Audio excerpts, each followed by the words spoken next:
मी स्क्रीनवरच हे मोजून दाखवणार आहे, त्यामुळे तुम्ही साईज कोणती वापरली आहे ते बघू शकता आणि तुम्हाला जर हा पॅटर्न ट्राय करायचा असेल तर तुम्ही लिहून ठेवू शकता की किती किती आकाराचे आपण चौकोनी पीसेस वापरायचेत. हा एक झाला सगळ्यात मोठा, त्यानंतर हा त्याच्या आतला, तो सुद्धा तुम्ही बघू शकता स्क्रीनवर किती बाय कितीचा घेतलाय ते. त्याच्यानंतर त्याच्या आतली ही साईज आहे. तुम्हाला पाहिजे तर तुम्ही 2च रंगाचं कापड विकत आणून त्याचे व्यवस्थित पॅटर्न सुद्धा बनवू शकता.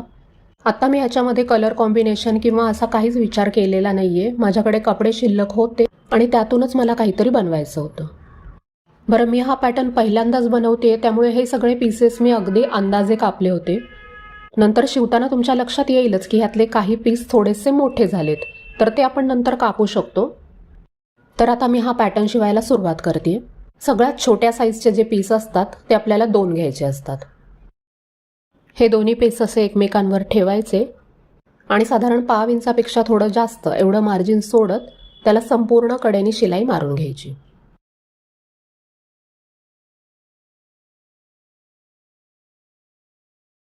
दोन्ही पीसेस मी जोडून घेतलेत.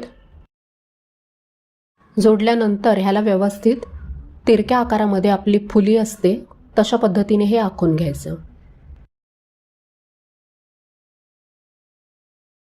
ह्यानंतर दोन्ही पीस व्यवस्थित सेपरेट करून घ्यायचे आणि ह्या ज्या लाईन आपण आखून घेतल्यात एक्झॅक्टली त्याच लाईनवर आपल्याला हे कापून घ्यायचे.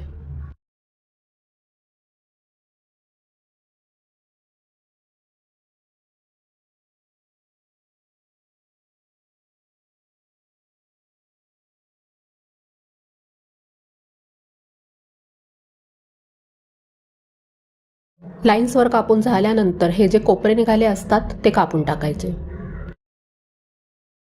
कापताना फक्त खालचा कपडा सुद्धा एकत्र कापला जाणार नाही ह्याची काळजी घ्यायची.